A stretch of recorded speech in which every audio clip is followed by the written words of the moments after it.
बना लो। एक पहले गॉसियन सरफेस बना लिए, ठीक है। अब ये गॉसियन सरफेस कोई हम फिक्स नहीं बना रहे, कोई फिक्स से मतलब कोई ऐसा सर्कल नहीं बोल रहे, कोई भी क्लोज बॉडी हो सकता है, स्फीयर भी हो सकता है, ठीक है, तुम्हारा क्यूब भी हो सकता है, कोई भी क्लोज बॉडी हो सकता है, क्लियर है। अब देखो, if a dipole is enclose by a surface, इसके अंदर एक डाइपोल को रख दो। डाइपोल कैसे रखते हैं? माइनस क्यू से प्लस क्यू, तो सेंटर ओ और इसके बीच का दूरी कितना? 2d। ऐसे d होता है, हम लोग मान लेते हैं 2d, ठीक है, स्मॉल डिस्टेंस, और d भी क्या बोलते हैं? स्मॉल डिस्टेंस बोलते हैं। सॉल्व करने के लिए d करके से मान लेते हैं, ठीक है। अब इसका हमको बताना है, यहाँ पे a पॉइंट था और यहाँ पे क्या था? b पॉइंट था। अब इस डाइपोल के वजह से, इलेक्ट्रिक फ्लक्स का मान बताना, विद्युत फ्लक्स का मान बताना। यहाँ फोकस करिए, तो क्या होगा? क्यूब इनक्लोज बटे में एप्सिलॉन नॉट, कौन सा क्यू इनक्लोज है?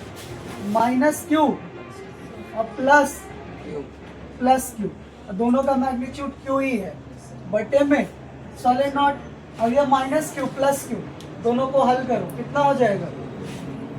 0। ये क्या बनेगा? 0।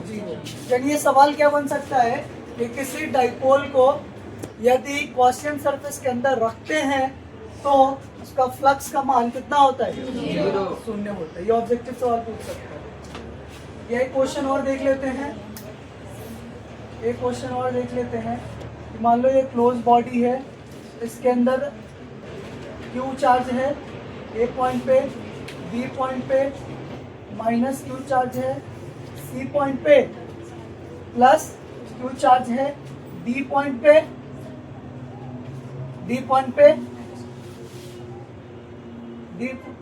प्लस क्यू चार्ज है, ई पॉइंट पे माइनस क्यू चार्ज है, एफ पॉइंट पे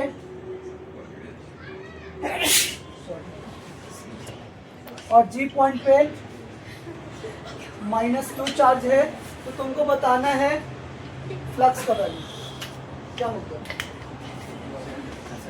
बताओ इसका वैल्यू कितना हो जाएगा? 2q upon epsilon not. देखो फ्लक्स बराबर q enclose by epsilon not. बाहर की वजह से तो कोई बातें नहीं है, बाहर वाला को भूल जाओ। इस बॉडी के अंदर कौन सा चार्ज है? a पे प्लस q, b पे माइनस q, c पर कौन सा charge? Plus q charge, d पर कौन सा चार्ज? प्लस q चार्ज, बटे में E F G को भूल गए क्योंकि क्लोज बॉडी के बाहर ये चार्ज है, तो बाहर जो चार्ज होता है उसके ऊपर इलेक्ट्रिक फ्लक्स का मान 0 होता है, 0 होता है, अंदर वाले को खाली कंसीडर करते हैं। तो ये क्या बनेगा जी? ए क्यू से ए क्यू कट जाएगा, तो ये 2q बटे में आया कि नहीं आया? ठीक है। अगर हम बात करें, एक क्वेश्चन और बात करते हैं, अगर हम बात करें, क्या बात कर ले? मान लो ये एक्स एक्सिस, ये और ये जेड एक्सिस, क्लियर है गाइस? यहाँ पे तुम एक क्यूब को रख दो, यहाँ पे एक क्यूब को रख दो,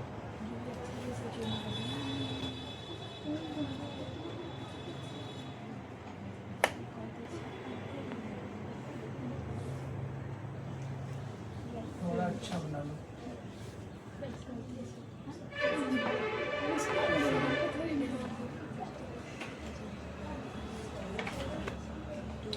ऐसा बन जाएगा।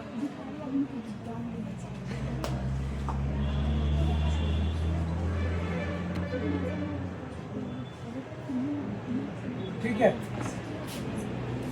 ठीक है, ये क्यूब। अब मान लो इसके ऊपर जो इलेक्ट्रिक फील्ड ऐसे जा रहे हैं, ऐसे जा रहे हैं, ठीक है। इसका एक साइड ए है और ये भी साइड क्या है इसका? ये वाला साइड जो भुजा है वो सारा भुजा क्या है? ए है, क्लियर है? तो हमको बताना है इस पे फ्लक्स का वैल्यू कितना होगा, टोटल फ्लक्स का वैल्यू, टोटल फ्लक्स का वैल्यू कितना होगा, तो टोटल फ्लक्स का वैल्यू कितना होगा।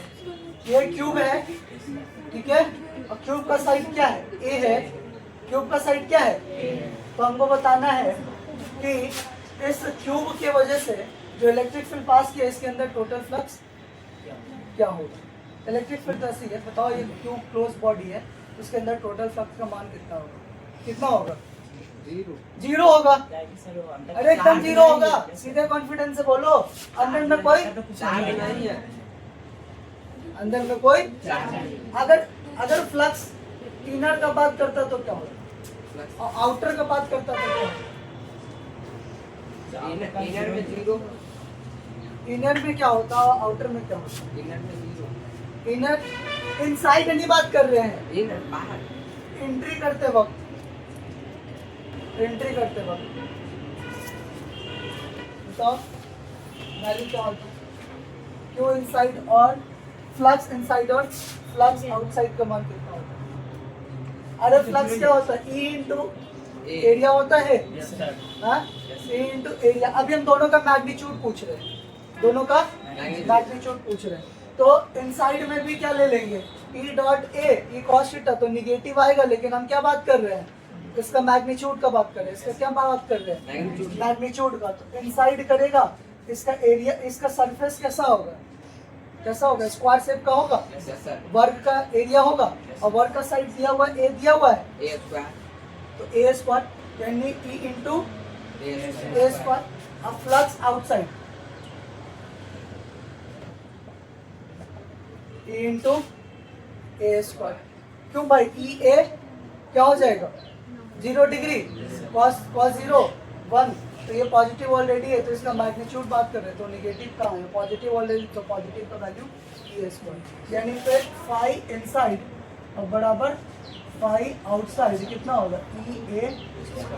ऐसे समझो, हम इसका मैग्नीट्यूड पूछ रहे हैं फ्लक्स का, अगर मैग्नीट्यूड नहीं पूछते सीधे तो ये क्या होता है, निगेटिव हो जाता है।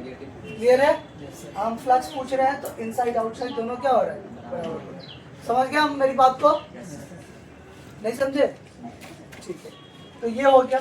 एक और क्वेश्चन अगर देखें, मान के चलो यहाँ पे एक स्फीयर है, क्या है, और इससे ना इलेक्ट्रिक फील्ड ऐसे पास हो रहा है, क्या हो रहा है, इलेक्ट्रिक फील्ड ऐसे पास हो रहा है, तो बताना है इस इलेक्ट्रिक फील्ड इस बॉडी के अंदर फ्लक्स का मान कितना होगा, कितना होगा फ्लक्स का मान, फ्लक्स का मान जीरो, जीरो होगा, सिंपल सी बात है। क्यों जीरो होगा, क्योंकि इस क्लोज बॉडी के अंदर चार्ज नहीं है, इस बॉडी के अंदर चार्ज ही, तो फ्लक्स का मान जीरो। अरे फ्लक्स रहता तभी ना हम बात करते कि कुछ बात है, विद्यार्थी रहेगा क्लास में तब ना पढ़ाई होगा।